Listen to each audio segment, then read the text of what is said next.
Hello friends, welcome to our channel. കുറച്ച് ക്യൂട്ടായിട്ടുള്ള sticker ഉണ്ടാക്കിയാലോ?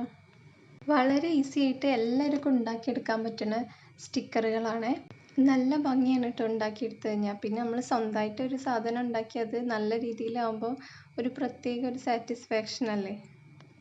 വരയ്ക്കാൻ അറിയുന്നവർക്ക് വരച്ചെടുക്കുക, അല്ലെങ്കിൽ സ്കെച്ച് എടുക്കുക. ഏത് മാർഗത്തിലൂടെ ആണെങ്കിലും കുറച്ച് ക്യൂട്ടായിട്ടുള്ള ചിത്രങ്ങൾ നമ്മൾ വരച്ചെടുക്കുക എന്നുള്ളതാണ്. ഇനി പ്രിൻ്റ് എടുത്താലും കുഴപ്പമില്ല കേട്ടോ, ബ്ലാക്ക് ആൻഡ് വൈറ്റ്. എന്നിട്ട് കളർ കൊടുത്തെടുക്കുക.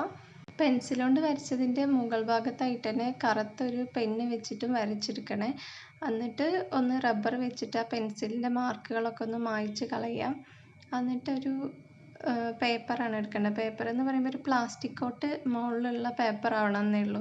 ഞാൻ ഇവിടെ ഉപയോഗിച്ചിരിക്കുന്നത് നമ്മൾ ബുക്കൊക്കെ പൊതിയാൻ വേണ്ടിയിട്ട് എടുക്കില്ലേ, ആ ഒരു പേപ്പറാണ്. അതിന് മുകളിലായിട്ട് ട്രാൻസ്പാരൻ്റ് ആയിട്ടുള്ള സെല്ലോ ടേപ്പ് ഒട്ടിക്കുക. അതിൻ്റെ മുകളിലാണ് നമ്മൾ വെട്ടിയെടുത്ത ചിത്രങ്ങളൊക്കെ വെച്ച് കൊടുക്കേണ്ടത് കേട്ടോ. എന്നിട്ട് പിന്നെ ഒന്നുകൂടി ടാപ്പ് അതിൻ്റെ മുകളിൽ കൂടെ ഒട്ടിക്കുക, വെട്ടിയെടുക്കുക. സ്റ്റിക്കർ റെഡിയായി കേട്ടോ. ബ്ലാക്ക് കളർ ഔട്ട്ലൈനിൻ്റെ തൊട്ട് ചാരി തന്നെ മുറിച്ചെടുക്കാതെ ശ്രദ്ധിക്കണേ. ബുക്കിന് കവർ ഇടണ ആ പേപ്പർ ഇല്ലെങ്കിൽ നെയിം സ്ലിപ്പൊക്കെ ഉപയോഗിച്ച് കഴിഞ്ഞതിന് ശേഷം ബാക്കിലുണ്ടാവണ ഒരു പേപ്പറില്ലേ, അത് വേണമെങ്കിൽ ഉപയോഗിക്കാം കേട്ടോ. ഇതേ രീതിയിൽ തന്നെ നമുക്ക് ജേണലിനുള്ള സാധനങ്ങളും ജേണൽ സപ്ലൈസ് ഇല്ലേ, അതൊക്കെ ഉണ്ടാക്കിയെടുക്കാം കേട്ടോ.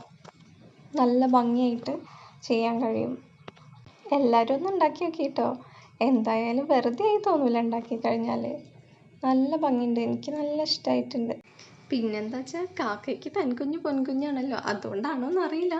എന്നാലും നിങ്ങളൊന്ന് ഉണ്ടാക്കി നോക്കി. അപ്പോൾ സപ്പോർട്ട് ചെയ്യാൻ മറക്കരുത്. സബ്സ്ക്രൈബ് ചെയ്യണം. അതുപോലെ തന്നെ ലൈക്ക് ചെയ്യുക, ഷെയർ ചെയ്യുക, കമൻറ്റ് ചെയ്യുക. ഇതുപോലെ ഉണ്ടാക്കുകയാണെങ്കിൽ ജേണലിനുള്ള എല്ലാ സാധനങ്ങളും നമുക്ക് സ്വന്തമായിട്ട് തന്നെ ഉണ്ടാക്കിയെടുക്കാം കേട്ടോ.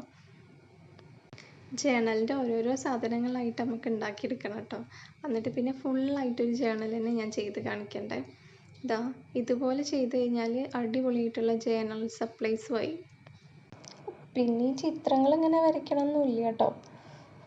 പേരായാലും പിന്നെ കോട്ടുകളൊക്കെ ഉണ്ടാവില്ലേ ചെറിയ ചെറിയ, അതൊക്കെ ഇങ്ങനെ എഴുതിയിട്ട് റൂമിൽ ഒട്ടിക്കാനൊക്കെ അടിപൊളിയാണേ. ഒരു പ്രാവശ്യമെങ്കിൽ എല്ലാവരും ഇതൊന്നും ഉണ്ടാക്കി നോക്കണം കേട്ടോ. വീഡിയോ കാണുമ്പോൾ ഇത് കുറച്ച് പണിയാണെന്ന് തോന്നിയാലും ചെയ്ത് നോക്കുമ്പോൾ വളരെ ഈസി ആയിട്ടുള്ളൊരു കാര്യമാണ് കേട്ടോ. അതുകൊണ്ട് ആരും മടിക്കണ്ട. ഇങ്ങനെ ചെറിയ ചെറിയ കാര്യങ്ങളല്ലേ വലിയ വലിയ സന്തോഷങ്ങൾക്ക് കാരണമാവുന്നത്.